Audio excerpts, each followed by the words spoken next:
Hi, welcome to TMetric Tutorials. In this video, I'll show you how to set up a billable project. I'll now add a project, name it, and select an avatar image for it.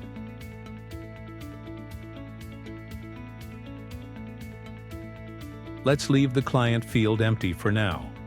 I'll create a client later. I've selected the time and materials type for billing. This means I'll invoice my client based on the time I spent doing work. Now I'll add 2 time entries to show you how it works. First, we'll add a billable time entry. Now let's add a non-billable time entry. Non-billable means that you won't bill your client for this piece of work.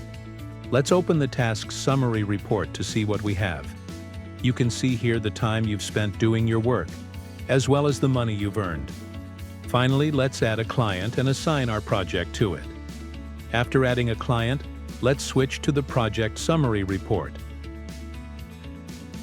Here I can see how much I've earned per client. That's it for this tutorial. Thank you for watching.